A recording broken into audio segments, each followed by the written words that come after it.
സ്ട്രീമറാ അല്ലെങ്കിൽ ഇത്രയും ഫോളോവേഴ്സുള്ള ഇൻസ്റ്റാഗ്രാമറാ. പേഴ്സണൽ ലൈഫിൽ നമ്മൾ എന്തുമാത്രം കഷ്ടപ്പെടുന്നുണ്ടോ നമുക്കേ അറിയത്തുള്ളൂ. എല്ലാവർക്കും എല്ലാം കണ്ടന്റാണ്. കണ്ടന്റിനപ്പുറം ഇവർക്കൊന്നും ഇല്ല. ചുമ്മാ കമന്റ് ഇടാൻ മാത്രമേ ഇവർക്ക് കഴിയത്തുള്ളൂ. ഭയങ്കര ബുദ്ധിമുട്ടായിരുന്നു. ഒരൊറ്റ ഇൻഫ്ലുവൻസറിൻ്റെയോ എതിരെ സംസാരിച്ച ഒരൊറ്റ ഇൻഫ്ലുവൻസറിൻ്റെയോ കമന്റ് ഇട്ട ഒരൊറ്റ ആളുടെയോ. സ്ട്രീമിങ്ങിനും ഗെയിമിങ്ങിനും ഒത്തിരി കുട്ടികൾ ഇങ്ങനെ അഡിക്റ്റ് ആകുന്ന തോന്നിയിട്ടുണ്ട്. സ്ട്രീമിംഗ് എന്ന് പറയുന്നൊരു അതിനകത്ത് ഡേർട്ടി ഉണ്ട്. ഈ സ്ട്രീമർ തന്നെ അതിനകത്ത് ഇഷ്യൂ. എങ്ങനെ ഈ സ്ട്രീമർ അത് ആ സ്ട്രീമറിനെ വെച്ച് പണി കൊടുക്കും. അവരുടെ വൈഫിനേക്ക് ചെല്ലുക, അവരുടെ കുട്ടികളിലേക്ക് ചെല്ലുക, അവരുടെ ഫാമിലിയിലേക്ക് ചെല്ലുക. ഇങ്ങനെയൊക്കെയാണ്. സ്കൂളിൽ പഠിക്കുന്ന കുട്ടികൾ ഓരോ ടെലിഗ്രാമിന്റെ ഗ്രൂപ്പ് തുടങ്ങുക, അതിൽ ഓരോ ഫോട്ടോസ് ഇടുക. അമ്മയുടെ കുഞ്ഞു പിള്ളേരെ പേരൻസ് അത്യാവശ്യം മോണിറ്റർ ചെയ്യും. ഇവരെ തരം ഗെയിമാണ് ഉണ്ടാക്കുന്നത്. ഇപ്പം ഗെയിമാണെങ്കിൽ എന്ത് ഗെയിമാണെന്ന് നമുക്ക് യൂട്യൂബിൽ നോക്കിയാൽ മനസ്സിലാവും. അപ്പം ഒരുപാട് പിള്ളേർ അതിലേക്ക് പോകും. ബസ്സിൽ ഇപ്പൊ സ്ത്രീകൾക്ക് ഫ്രീ ആയിട്ട് പോവാം എന്നുള്ള ഒരു ഇത് വന്നിട്ടുണ്ട്. ഇക്വാളിറ്റി എന്നൊക്കെ എല്ലായിടത്തും പറയുന്നുണ്ടല്ലോ. ഇങ്ങനെയൊക്കെ വരുമ്പം ആ ഒരു ഇക്വാളിറ്റി കാണത്തില്ല. ശരിക്കും ആണുങ്ങളുടെ സെക്ഷനിൽ നിന്നും ഇതുപോലെ ബേസിക് ആയിട്ടുള്ള കാര്യങ്ങൾ പോലും ഗിവ് അപ്പ് ചെയ്യാൻ പറ്റാത്തവരെ കൂടെ ആഡ് ചെയ്യുവാണെങ്കിൽ കളറിന്റെ പേരിൽ എനിക്ക് ആങ്കറിംഗ് ഓപ്പർച്യൂണിറ്റീസ് പോയിട്ടുണ്ട്. എനിക്കിപ്പോൾ പേർക്ക് വേണ്ടി കളർ മാറ്റാൻ പറ്റില്ല. റീസെന്റ് ഒരു ബ്രൈഡൽ ഷൂട്ടിന്റെ ഒരു പ്രൊമോഷൻ വന്നു. ഈ കൊച്ചു കറുത്തതല്ലേ, ഇതിന് ഒരിക്കൽ രസം ഉണ്ടാവുമോ എന്നുള്ള ഇതിൽ അതും ഞാൻ കേട്ടു. സ്കൂളിൽ പഠിച്ച സമയത്ത് എനിക്ക് ഡാൻസ് കളിക്കാനൊക്കെ ഭയങ്കര ഇഷ്ടമായിരുന്നു. പക്ഷേ ഈ കറുത്തിട്ടായതുകൊണ്ടാണ് ഞാൻ മെലിഞ്ഞുണങ്ങിയിരുന്നത്. അതുകൊണ്ടിട്ടാണെന്നൊന്നും എനിക്കറിയത്തില്ല. ഞാൻ പോയാലും എന്നെ എടുക്കത്തില്ല.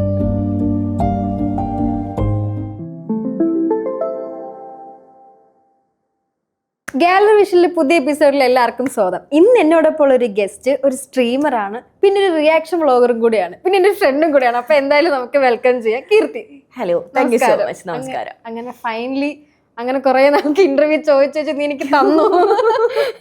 എല്ലാവർക്കും കൊടുത്ത്, എനിക്കൊഴിച്ച് ബാക്കി എല്ലാവർക്കും ഇന്റർവ്യൂ കൊടുത്തു. അങ്ങനെ ഇന്ന് ഞാൻ പിടിച്ചോണ്ട് എറണാകുളത്ത് വന്നപ്പോ കിട്ടിയിട്ടുണ്ട് ആളിനെ.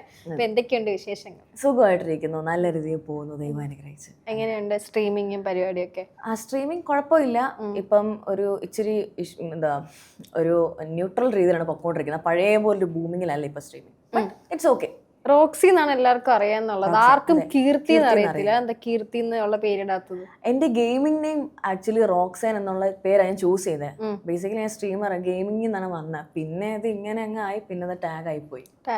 അപ്പൊ എങ്ങനെയാണ് ഇതിന്റെ ഒരു എൻട്രി, ഈ ഒരു സോഷ്യൽ മീഡിയയും ഈ ഒരു സ്ട്രീമിങ്ങും കാര്യങ്ങളൊക്കെ ആയിട്ട്? അത് ശരിക്കും പറഞ്ഞാൽ ഞാൻ ഒട്ടും എക്സ്പെക്ട് ചെയ്യാത്ത സമയത്ത് എൻ്റെ ലൈഫിൽ വന്ന ഒരു സംഭവമാണ്. ഇത് മാജിക്ക് പോലെ നടന്നൊരു കാര്യമാണ്. ഞാൻ ആക്ച്വലി എൻ്റെ ഗെയിമിൽ ഒരു ഇഷ്യൂ ഉണ്ടായിട്ട്, ഞാൻ കളിക്കുന്ന ഗെയിം GTA ആണ്. അപ്പം RP ഒരു ഇച്ചിരി ടോക്സിക് ആയിട്ടുള്ള ഗെയിം. കാൻഡി ക്രഷ് ഗെയിം മാത്രമേ അറിയത്തുള്ളൂ, എനിക്കറിയത്തില്ല. ടെമ്പിൾ റൺ, കാൻഡി ക്രഷ് ഇതൊക്കെയാണ് ഞാൻ. അപ്പം അതിനകത്തൊരു ഇഷ്യൂ വന്നപ്പോഴത്തേനും അതിൻ്റെ പേരിലുണ്ടായ ഒരു ഈഗോടെ പുറത്ത് ഞാൻ സ്ട്രീമിങ് സ്റ്റാർട്ട് ചെയ്തു. ആ ഒരു ടൈമിൽ ഞാൻ ദുബായിലേക്ക് പോകാനായിട്ട് ഓഫർ കിട്ടിയിട്ടിരിക്കുമായിരുന്നു. പക്ഷെ എനിക്ക് വിസ വന്നില്ല. പക്ഷെ എന്തൊക്കെ കൊണ്ട് ഒരാഴ്ച കൊണ്ടിട്ട് എനിക്ക് മോണിറ്റൈസേഷനായി യൂട്യൂബിൽ. അത് കഴിഞ്ഞിട്ട് 2 ആഴ്ചയിൽ ഞാൻ ഈ യൂട്യൂബിൽ റിയാക്ട് ചെയ്യുന്ന വീഡിയോസ് ഇൻസ്റ്റയിലിടും. ഒരു 2-3 ആഴ്ചയിലെ പോർഷയുടെ കണ്ടന്റ് വൈറലായി. അത് ഭയങ്കര വൈറൽ. അത് പോർഷെ അല്ല, അങ്ങനെയൊക്കെ ഭയങ്കര ട്രോളൊക്കെ വന്ന സമയമായിരുന്നു. പിന്നെ അങ്ങ് അങ്ങ് സ്യൂട്ടബിൾ ആയി. പിന്നെ ഒരു 1 മാസം 1.5 മാസം കൊണ്ടെല്ലാം ഓക്കെ. പിന്നെ ഞാൻ ഈ ഒരു കരിയറുമായിട്ട് അഡാപ്റ്റ് ആയി. അങ്ങനെയാണ് ഞാൻ ഇതിലേക്ക് വന്നത്. ഒട്ടും പ്ലാൻഡ് അല്ലായിരുന്നു. ഞാൻ പെട്ടെന്ന് സംഭവിച്ചു. ഞാനും ഓക്കെ എന്നാ എഫേർട്ട് ഇട്ട് മുമ്പോട്ട് വരാം. അത് അങ്ങനെ എത്തി. ഇപ്പം ഓരോ ഇടയ്ക്ക് ഓരോ കാര്യങ്ങളായിട്ട് പോർഷയുടെ ആയിരുന്നു, പിന്നെ ഓരോ അങ്ങനെ പിന്നെ ഒരു ഡാൻസിന്റെ സംഭവം വൈറലായി. അത് ഏതോ ഒരാൾ റിയാക്ഷൻ ചെയ്തു, പിന്നെ അയാൾക്ക് റിയാക്ഷൻ ഉണ്ട് ഒരു ഡാൻസ് വീഡിയോ കുറെ വട്ടം.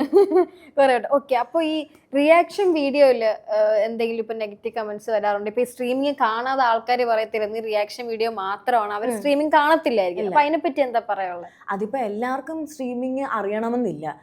അതെന്ന് പറയുന്ന ഒരു പെർട്ടിക്കുലർ ആൾക്കാർക്ക്, ആ പെർട്ടിക്കുലർ ഓഡിയൻസിനെ അറിയത്തുള്ളൂ.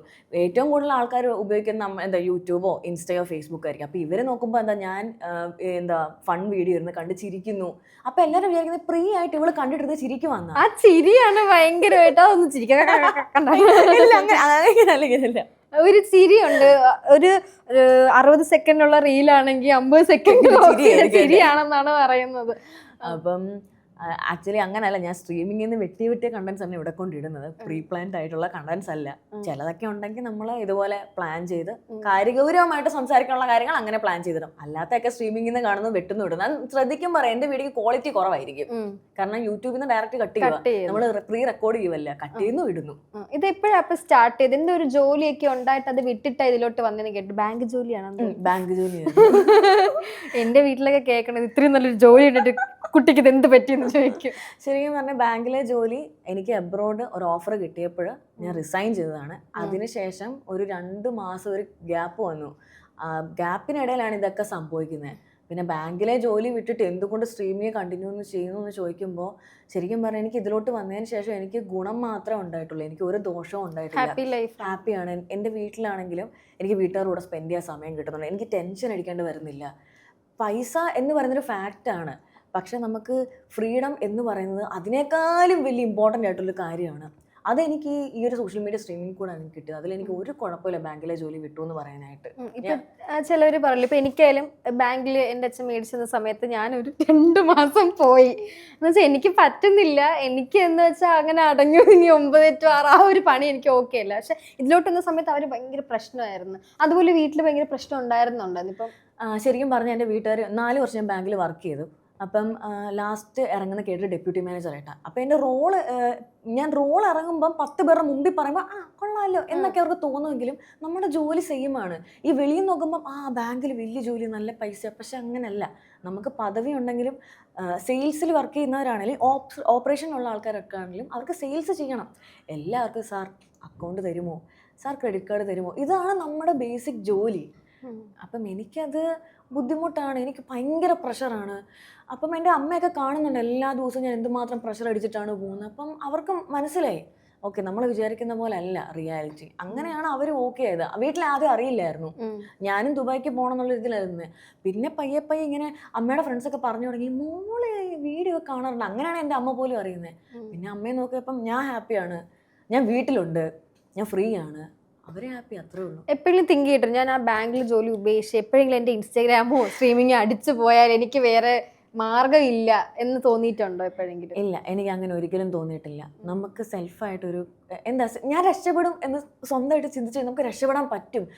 നമ്മൾ ഒരു എംപ്ലോയി ആയിട്ട് വർക്ക് ചെയ്യുമ്പോൾ നമുക്ക് ഉള്ളിൻ്റെ ഉള്ളിൽ, എന്നെ സംബന്ധിച്ച് എനിക്ക് ഉള്ളിൻ്റെ ഉള്ളിൽ ഭയങ്കര പേടിയായിരുന്നു. സത്യം പറഞ്ഞാൽ ഞാൻ ബാങ്ക് ജോലി ചെയ്യുമ്പം ഭയങ്കര ആഗ്രഹം ഉണ്ടായിരുന്നു, ഒരു ബജ്ജിക്കട ഇട്ടിട്ടെങ്കിലും എനിക്ക് മാറണം എന്നുള്ള. ഞാൻ തള്ളാൻ വേണ്ടി പറയാം, ശരിക്കും ആലോചിച്ചിട്ടുണ്ട്. കാരണം ഞാൻ ഇങ്ങനെ എണ്ണും, ഒരു ദിവസം 1000 രൂപ വെച്ച് കിട്ടുമല്ലേ, 30 ദിവസം പണിയെടുത്താലും കുഴപ്പമില്ല, 30,000 മേളിൽ കിട്ടും, എന്നാലും ടെൻഷനില്ല. പക്ഷേ ഒരുപാട് പോസിബിലിറ്റീസ് ഉണ്ട്. നമ്മൾ എംപ്ലോയി ആയിട്ടിരിക്കുമ്പം നമുക്ക് ഇറങ്ങി വരാൻ പേടിയാണ്. നമ്മുടെ ഫിക്സഡ് സാലറി അത് കിട്ടിയില്ലെങ്കിൽ നമുക്ക് ബുദ്ധിമുട്ടാണ്. പക്ഷെ എന്തോ ഒരു ഇതുകൊണ്ട് ഇല്ല, ഇങ്ങനെ വന്നു, ഞാൻ അതിലും ഇനി എനിക്കൊരു പേടിയില്ല. അത്രയും ഗതികെട്ട് പോയാൽ ഞാൻ വല്ല ബജ്ജിക്കട ഇടും. ഓക്കെ. ഇപ്പൊ സ്ട്രീമിങ്ങും ഈ ഒരു ഇൻഫ്ലുവൻസർ യൂട്യൂബിൽ എത്ര ഒരു ഏണിങ്സ് കിട്ടുന്നുണ്ട്? ഇപ്പൊ ബാങ്ക് ജോലി വിട്ടിട്ട് ഇതിലും പോകണമെങ്കിൽ അത്രയും നല്ലൊരു ഏണിങ്സ് കാണുമല്ലോ. എൻ്റെ ഇൻകം ആദ്യം വന്നുകൊണ്ടിരുന്നത് യൂട്യൂബിൽ നിന്നായിരുന്നു പ്രൈമറി ആയിട്ട്. അപ്പോഴാണ് ഇൻസ്റ്റാഗ്രാം അത്യാവശ്യം നല്ല രീതിയിൽ ഗ്രോ ചെയ്ത് തുടങ്ങിയത്. അപ്പോൾ എനിക്ക് ഇൻസ്റ്റയിൽ നിന്നും പ്രൊമോഷൻസും കൊളാബ്സ് അകത്തുനിന്നും ഇൻകം വരുന്നുണ്ട്, യൂട്യൂബിൽ നിന്നും വരുന്നുണ്ട്. അല്ല ഞാൻ മാർക്കറ്റിംഗ് ചെയ്ത് കൊടുക്കുന്നുണ്ട് ഇപ്പോൾ. അപ്പം മൊത്തമായിട്ടൊരു ഇൻകം സോഴ്സ് ആണ് എനിക്ക് വരുന്നത്. മൊത്തം ഇൻകം ഞാൻ ചോദിച്ചത്. ഇൻകം മൊത്തം വരുന്നുണ്ടെന്ന് നമുക്ക് എല്ലാവർക്കും അറിയാം. റോക്സിയുടെ ഇൻകം എത്ര? എല്ലാവർക്കും ബാങ്ക് ജോലി വിട്ട് റോക്സി ഇത് സെലക്ട് ചെയ്യണമെങ്കിൽ എത്ര ഒരു ഉദ്ദേശം?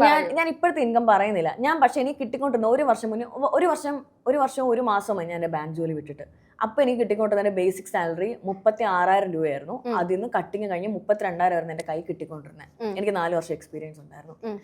ഇപ്പോൾ എനിക്ക് അത് കൂടുതൽ കിട്ടുന്നുണ്ട്, ഒരു 2 lakh 3 lakh. എന്നാലും ഇതൊക്കെ കേട്ടിട്ട് പല ആൾക്കാരും ഞാൻ എന്റെ ജോലിയൊക്കെ വിട്ടിട്ട് 9 to 5 വിട്ടിട്ട് സ്ട്രീമിങ്ങും യൂട്യൂബ് ഒക്കെ. അങ്ങനെയൊന്നും ഞാൻ പറയത്തില്ല. പക്ഷെ ആർക്കെങ്കിലും അങ്ങനെ ആഗ്രഹം, സ്വന്തമായിട്ട് എന്തെങ്കിലും ചെയ്യണമെന്ന് ആഗ്രഹം ഉണ്ടെങ്കിൽ അതിലേക്ക് ഫോക്കസ് ചെയ്യുന്നത് നല്ലതായിരിക്കും. അത്രയും ഞാൻ പറയത്തുള്ളൂ. ഒരിക്കലും സ്ട്രീമിങ്ങിലോട്ട് വരണമെന്ന് ഞാൻ പറയത്തില്ല. സ്വന്തമായിട്ടൊരു ടേസ്റ്റ് കാണുമല്ലോ, അതിലേക്ക് ഫോക്കസ് ചെയ്ത് ചിലപ്പോൾ നമ്മൾ ഇപ്പം ചെയ്യുന്ന ജോലിനേക്കാളും നല്ല രീതിയിൽ ഉയർച്ച നമുക്ക് കിട്ടുമായിരിക്കും. ഈ സ്ട്രീമിങ്ങിലും ഗെയിമിങ്ങിലും ഒത്തിരി കുട്ടികൾ ഇങ്ങനെ അഡിക്റ്റ് ആവുന്നു തോന്നിയിട്ടുണ്ടായിരുന്നു? ഉണ്ട്, ഒരുപാട് ഭയങ്കരമായിട്ട് ഇൻഫ്ലുവൻസ്ഡ് ആവുന്നുണ്ട്.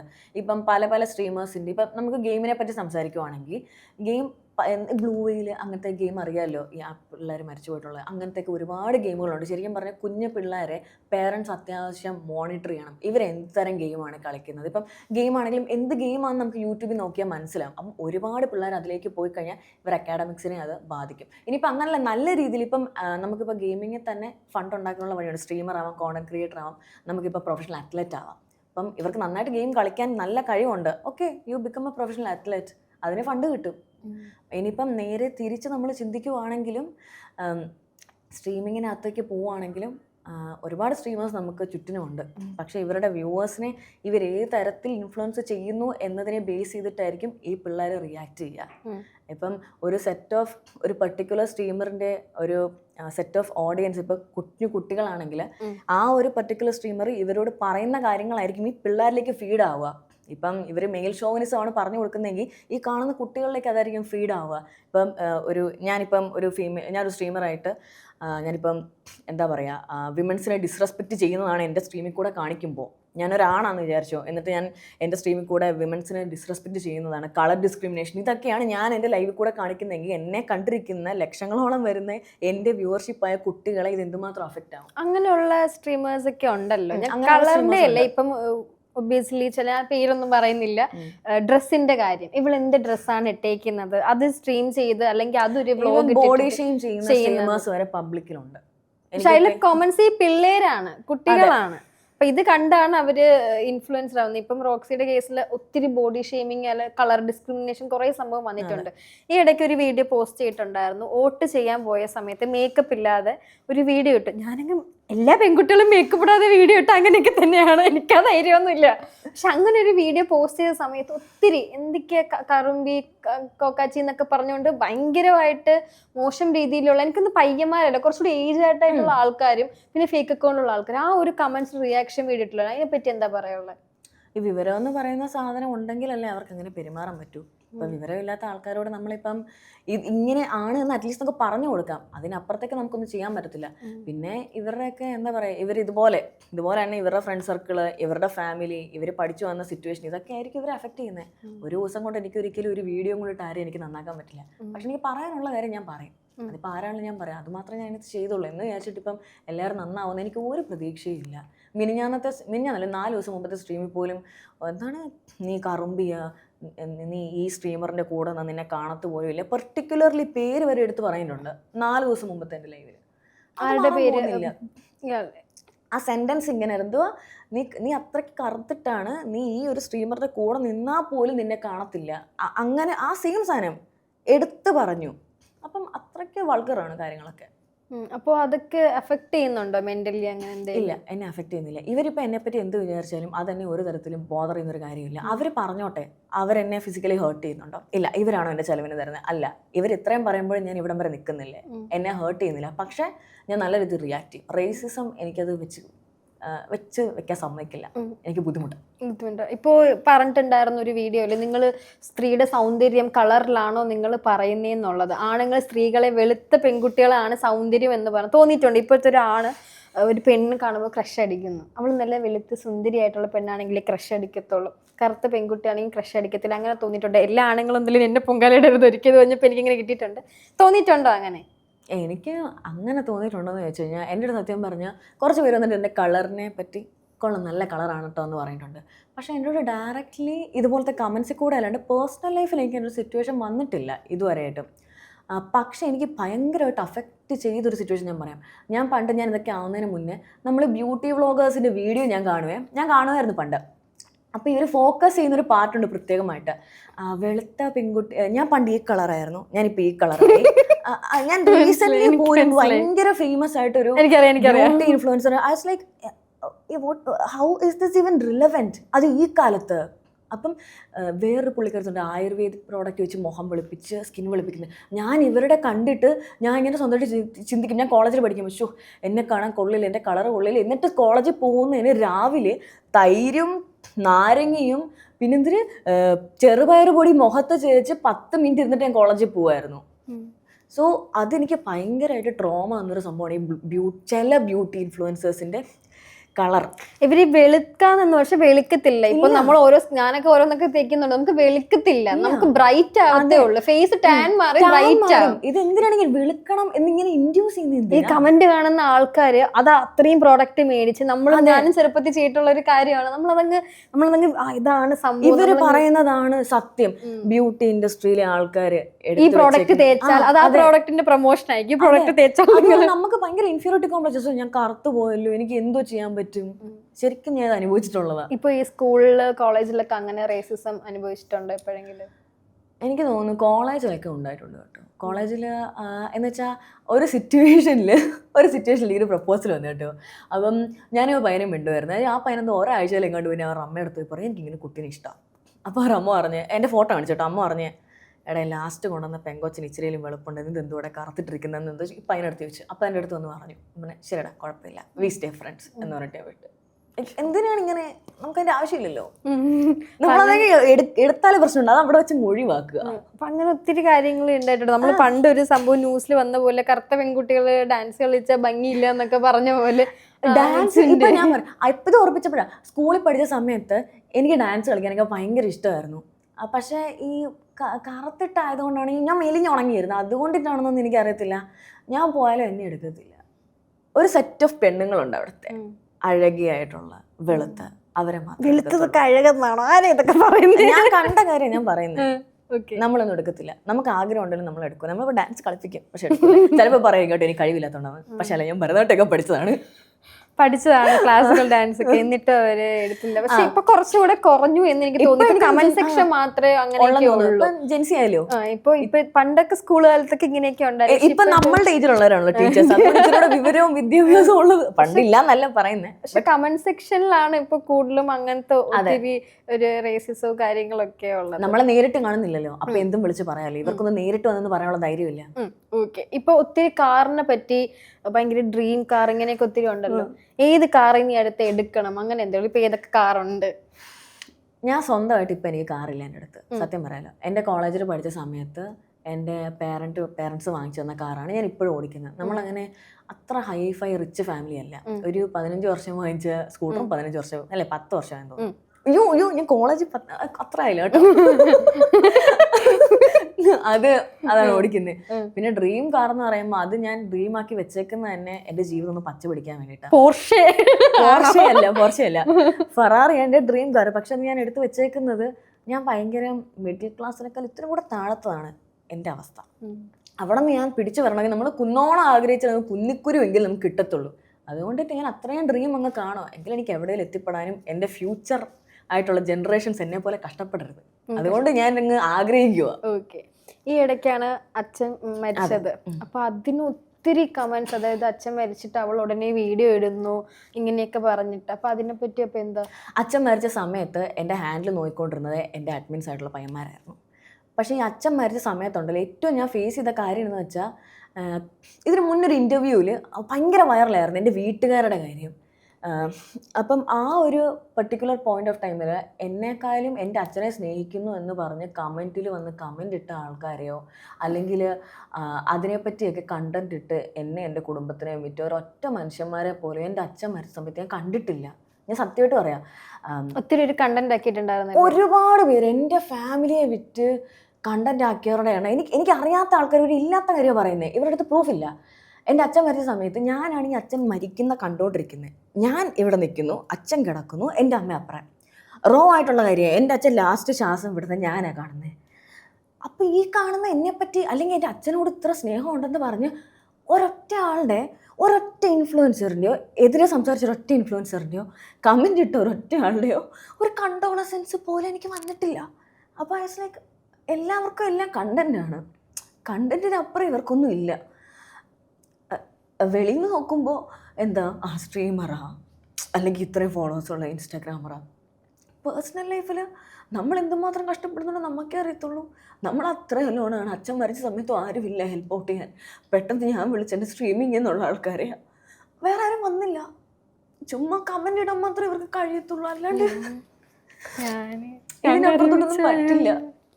എനിക്ക് സമാധാനിപ്പിക്കാൻ അറിഞ്ഞോട്ടെ, എനിക്ക്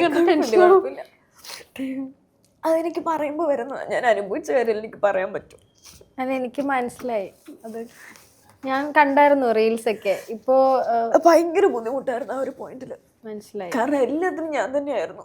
അച്ഛൻ്റെ ബോഡി എടുത്തുകൊണ്ട് വരുന്നത് ഞാൻ, സംസ്കാരം ചെയ്യുന്നത് ഞാൻ, ചീത എടുത്തുകൊണ്ട് വരുന്നത് ഞാൻ, എല്ലാം ഞാനായിരുന്നു. കരയില് കരയില്. ഓക്കെ, ഒന്ന് റിലാക്സ് ആക്കിയാ കുഴപ്പമില്ല. ഓക്കെ അല്ലേ? ഓക്കെ ആടി. ഞാൻ അപ്പോൾ ശ്രദ്ധിച്ചിട്ടുണ്ടായിരുന്നു, ഒരു വീഡിയോ ഇട്ടിട്ടുണ്ടായിരുന്നു, ഇത്രയും ആൾക്കാർ പറഞ്ഞിട്ടും അല്ലെങ്കിൽ ഒത്തിരി ഫോളോവേഴ്സ് ഉണ്ടായിട്ടും ഈ 300 ആൾക്കിൽ ഒരാൾ പോലും മരണ വീട്ടിൽ വന്നിട്ടില്ല എന്നുള്ളത്. എന്നെ പറ്റിയിട്ടുള്ള കാര്യങ്ങൾ ആൾക്കാർ അറിയുന്നില്ലെന്ന് എനിക്ക് ഒട്ടും തോന്നുന്നില്ല. ഞാനൊന്ന് ചിരിച്ചാൽ വരെ നോക്കും, ഞാനൊന്ന് ഒരു ഡാൻസ് കളിച്ചാൽ വരെ എയറിലാവുന്ന വയറിലാക്കുന്ന എന്നെ പറ്റി, എൻ്റെ അച്ഛൻ മരിച്ചില്ല എന്നൊക്കെ പറയുമ്പോഴത്തേനും അത് അറിഞ്ഞില്ല എന്ന് പറയുമ്പോൾ എനിക്കത് അക്സെപ്റ്റ് ചെയ്യാൻ ഭയങ്കര ബുദ്ധിമുട്ടാണ്. എനിക്ക് തോന്നുന്നില്ല. ആൾക്കാർ അത്രയേ ഉള്ളൂ. ഒരാളുടെ ജീവിതത്തിൽ നെഗറ്റീവ് ഒന്നും ആരും മൈൻഡ് ചെയ്യാൻ പോകുന്നില്ല. പക്ഷേ എന്തൊരു കണ്ടന്റ് ഉണ്ടോ അപ്പം അവരെ ടാർഗറ്റ് ചെയ്യുക, അത് വിൽക്കുക.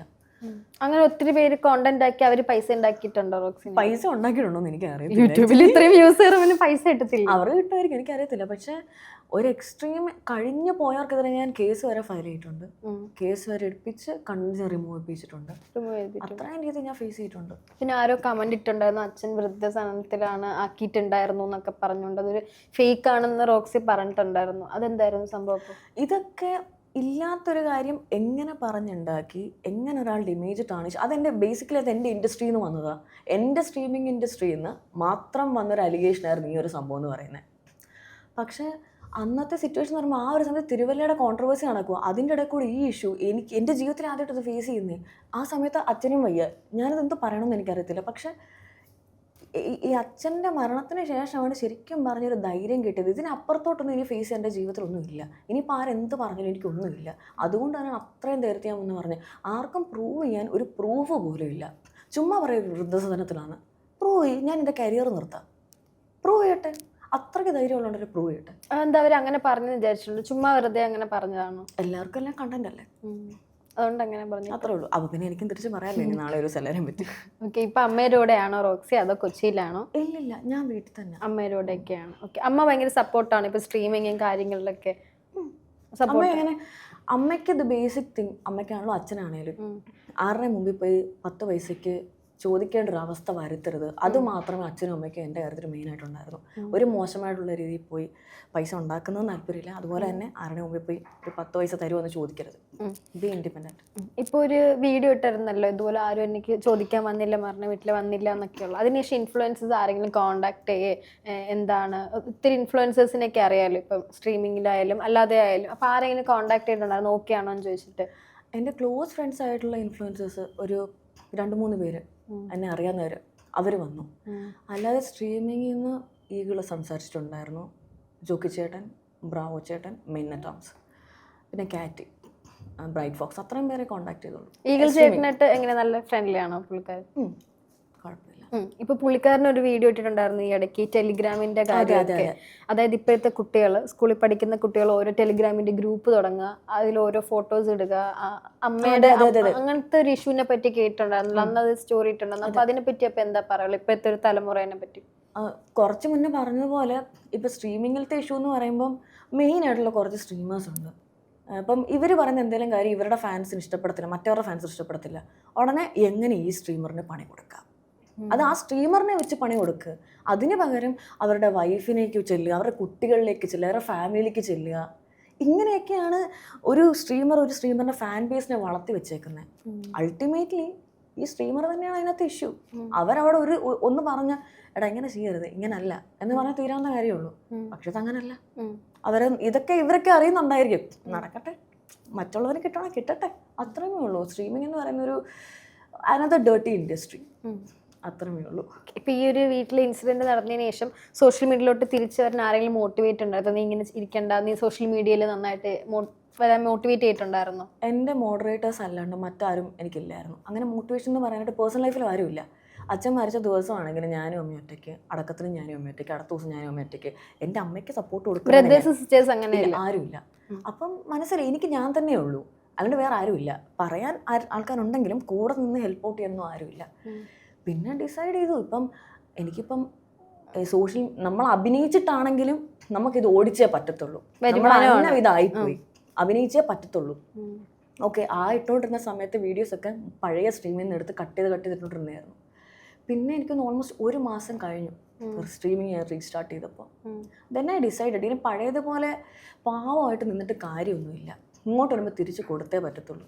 അങ്ങനെ ഇപ്പം ആ ഒരു മൂഡിലേക്കാണ് ഞാൻ പൊക്കോണ്ടിരിക്കുന്നത്. കുറേ പുസ്തകം വായിച്ചു. ഞാൻ സ്റ്റോറി ഉണ്ടായിരുന്നു, ഒന്ന് മൈൻഡ് ഓക്കെ ആവാൻ വേണ്ടി ഒത്തിരി ബുക്സ് വായിക്കുന്നു.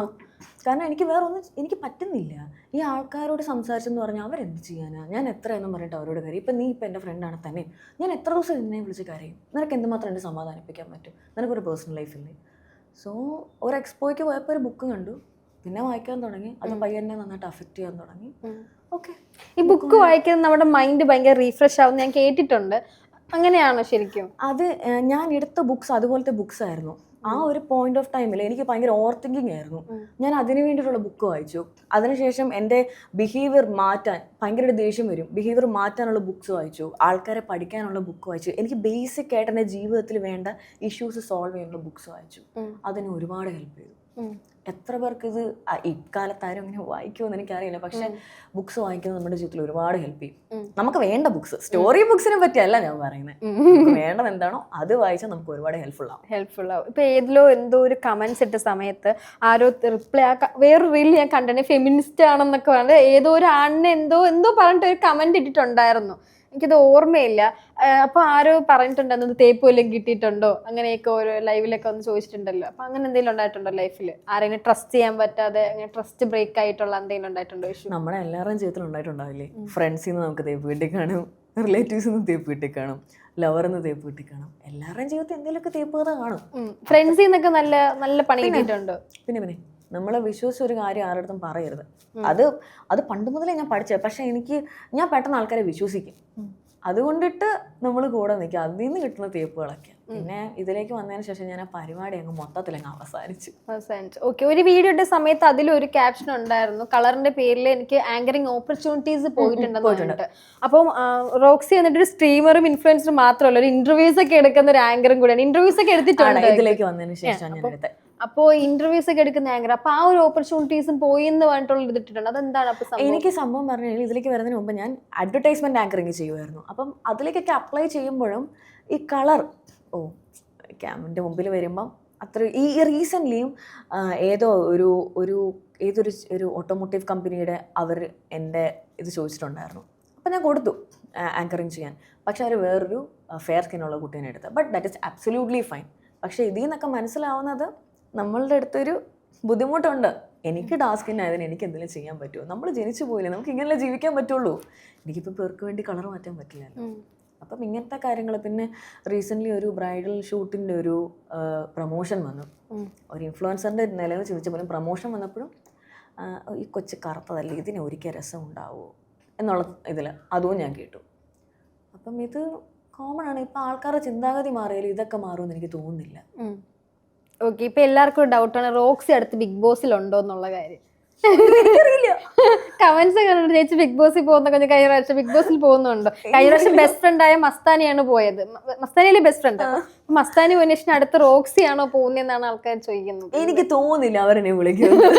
കാരണം അവർക്ക് മനസ്സിലായി എനിക്ക് ടെക്നിക്ക് അറിയാം. ഈ പെങ്കൊച്ചനെ വിളിച്ച കണ്ടന്റ് കിട്ടത്തില്ല.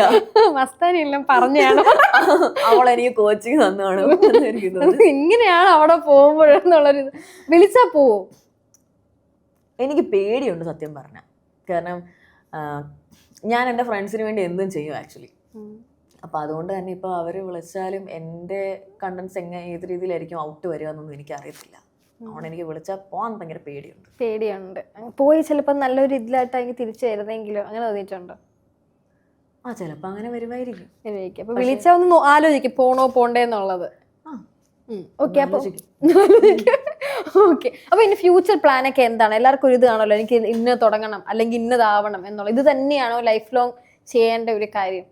അല്ല, ഞാൻ ഇതിന്ന് പഠിച്ചതും എൻ്റെ പേഴ്സണൽ ലൈഫിൽ എനിക്ക് മനസ്സിലായിരുന്നു, നമുക്ക് ഒരു ഇൻകം സോഴ്സിൽ നിന്ന് മാത്രം കൊണ്ട് നമുക്ക് വലിയൊരു സംഭവത്തിലേക്ക് എത്താൻ പറ്റുന്നത്. അതുകൊണ്ട് പല പല ഇൻകം സോഴ്സ് ഉണ്ടെങ്കിൽ മാത്രമേ നമുക്ക് എവിടെയെങ്കിലൊക്കെ എത്തിപ്പെടാൻ പറ്റുള്ളൂ. അപ്പം സൈഡിൽ കൂടെ ഒരു ചെറിയ ചെറിയ ബിസിനസ് പ്ലാൻസ് ഒക്കെ ഓടിക്കുന്നുണ്ട് ഞാൻ. എല്ലാം ഒന്ന് ഓടിച്ച് റെഡി ആക്കണം. ഇപ്പോഴത്തെ ഇൻഫ്ലുവൻസേഴ്സിന്റെ ബിസിനസ് ഐഡിയ സാരി, ഡ്രസ് അങ്ങനത്തെ അതൊന്നും ഇല്ല. ഞാൻ പണ്ടേ ആലോചിക്കുമ്പോൾ എല്ലാ ഇൻഫ്ലുവൻസേഴ്സും തുടങ്ങുന്നുണ്ട്. ഇല്ല, എനിക്ക് കൂടുതലും ആമ്പിള്ളേരാണ് എന്റെ ഫോളോവേഴ്സ്. ഞാനപ്പോൾ പെണ്ണുങ്ങൾക്ക് വേണ്ടിയിട്ടൊരു കാര്യം ചെയ്തിട്ട് കാര്യമില്ല.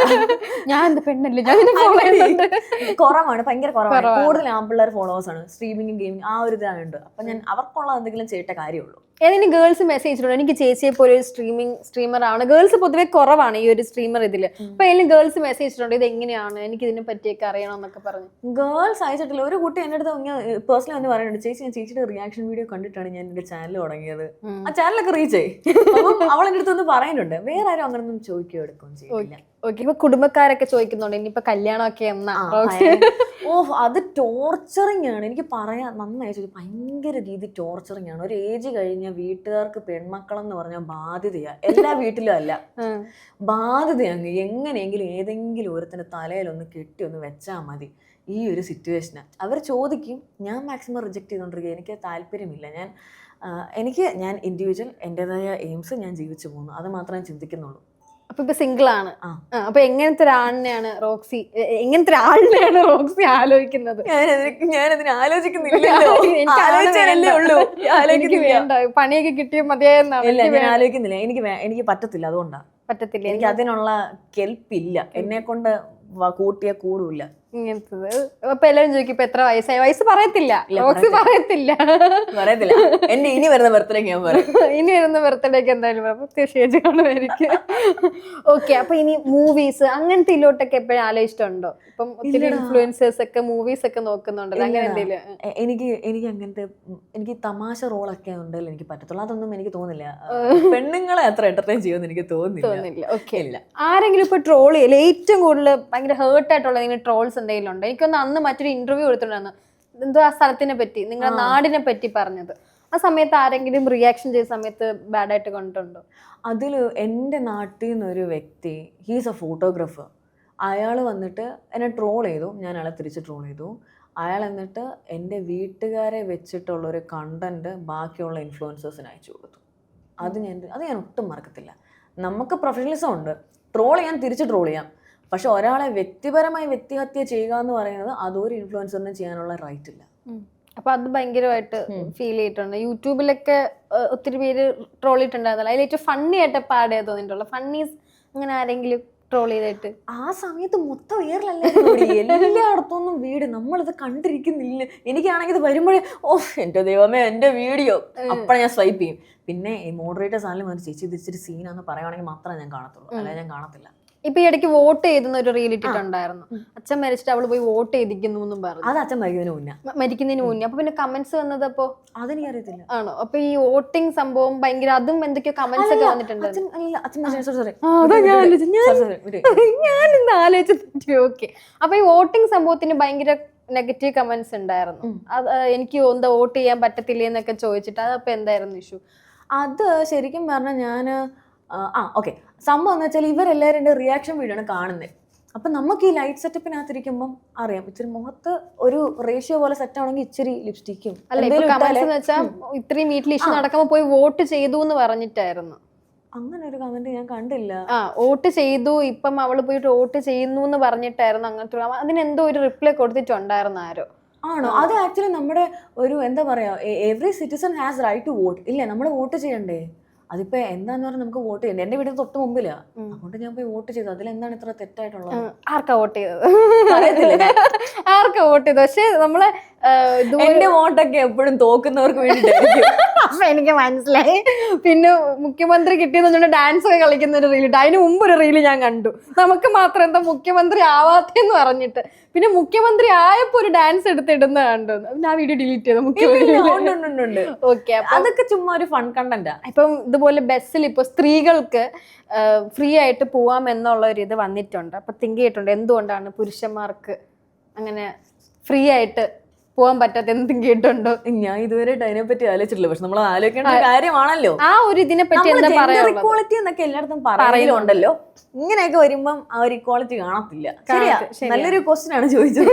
അത് ആലോചിക്കേണ്ട ഒരു കാര്യം ശരിക്കും. അങ്ങനെ എന്താണ് അതിനെ പറ്റി റോക്സിക്ക് പറയാനുള്ളത്? ഇപ്പൊ സ്ത്രീകൾക്ക് ഫ്രീ ആണ് ബസ്സിൽ, ഇപ്പൊ പുരുഷന്മാർ ഇപ്പൊ അതിനെപ്പറ്റി മൊത്തം വീഡിയോസ് ആണ് ഇടുന്നത്. നമുക്കിപ്പോ കാല് വയ്യാത്ത ആൾക്കാരുണ്ട്, കണ്ണ് കണ്ടുവിടാത്ത ആൾക്കാരുണ്ടാകുമ്പോൾ അങ്ങനത്തെ ഒത്തിരി കഷ്ടപ്പെടുന്ന ആൾക്കാരുണ്ട്. അവർക്ക് എന്താ ഫ്രീ ഇല്ലാത്തെന്ന് ചോദിച്ചിട്ട് ഒരു സംഘം ആൾക്കാരുണ്ട്. അപ്പൊ എന്താ റോക്സിയുടെ ഒരു കാഴ്ചപ്പാട്? ഞാൻ അറിഞ്ഞതും കേട്ടതും വെച്ചിട്ട് എനിക്ക് ഇതിനകത്ത് ഡയറക്റ്റ് ഒപ്പീനിയൻ ഞാൻ പറയുന്നില്ല, പക്ഷെ ഞാൻ അറിഞ്ഞതും കേട്ടതും വെച്ചിട്ട് എന്താ, ഒരുപാട് പാവപ്പെട്ട കുടുംബത്തിൽ നിന്നുള്ള സ്ത്രീകൾക്ക് സപ്പോർട്ടാണ് ഈ ഒരു സർവീസ് എന്നുള്ള രീതിയിലാണ്.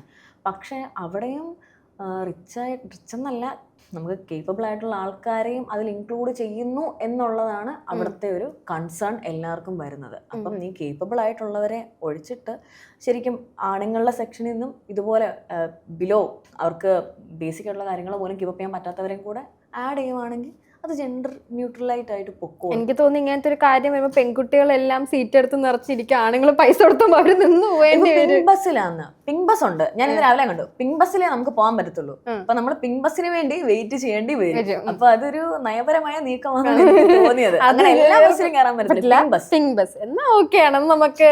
അപ്പൊ അത്തും കേട്ടോ, ആണുങ്ങൾക്ക് ഒരു പിങ്കും ഇല്ല, റെഡും ഇല്ല, ബസ്സും ഇല്ല. ഞാൻ ഇപ്പം സത്യം ഫെമിനിസ്റ്റോ അല്ലെങ്കിൽ ആണിനോട് സംസാരിക്കുക അങ്ങനത്തെ പൊതുവെ ഇപ്പൊ എന്റെ ഒരു ഫ്രണ്ട് പറഞ്ഞിട്ടുള്ള ഒരു കാര്യമാണ്, ഇപ്പം കാല് വയ്യാത്ത ആൾക്കാരുണ്ട്, അപ്പൊ അതെന്താ നിങ്ങളല്ലേ ഇക്വാലിറ്റിക്ക് വേണ്ടി സംസാരിക്കുന്ന പെൺപിള്ളേരല്ലേ, നിങ്ങളല്ലേ ഇങ്ങനെയെന്നൊക്കെ ചോദിച്ചിട്ടുണ്ടായിരുന്നു. അപ്പോൾ ഞാൻ ഇങ്ങനെ തിങ്ക് ചെയ്തു. അപ്പൊ റോക്സിയുടെ കാഴ്ചപ്പാട് എന്താണെന്ന് അറിയാൻ വേണ്ടിയിട്ടാണ് ഞാൻ ചോദിച്ചത്.